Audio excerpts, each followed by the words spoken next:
Mula May 8 hanggang 11, inaasahang magkakaroon ng isang strike vote ang mga miyembro ng British Columbia Nurses Union o BCNU. It's quite important that we kind of maintain our numbers. We maintain kung sino yung nasa kung sino ang nurses ngayon. We just maintain their health and make them physically and mentally well to look after themselves and look after their patients and be able to go to work safely. Pantay na collective agreement na may magandang benepisyo at sahod.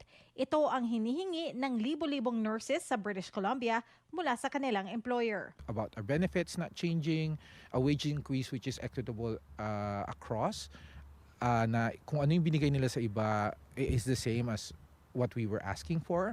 And then ratio compliance. So those are just some of the talking points that we need to kind of put a focus on. Noong April 20, nagdeklara ng impasse at iniwan ang bargaining table. Ito matapos di nagkaroon ng kasunduan ang Union at ang probinsya.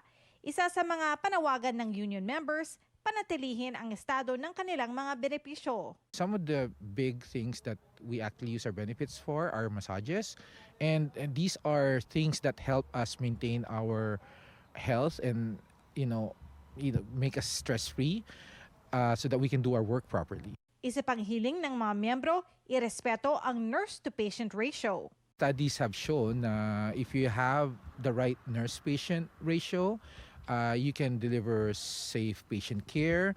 You'll have better management on how to look after your patients. And then, more staff means less stress. Ayon sa BCNU, Oktubre nung nakarang taon pa nang magsimula ang kanilang mga negosasyon kung saan isa pang top issue ang pagtugon sa workplace violence. And then nurses get spat on, they get verbally abused, sometimes they get hurt at work.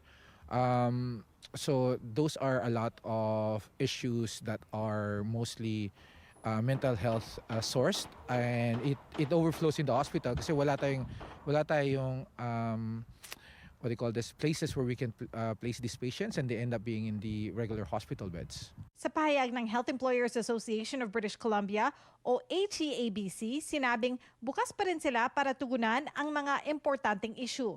Naniniwala raw silang mas mabuti kapag manatili ang mga negosasyon sa bargaining table.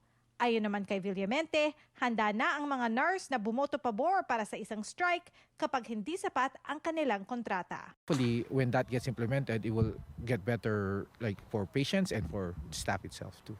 Teresa Barrera, Omni News, Vancouver.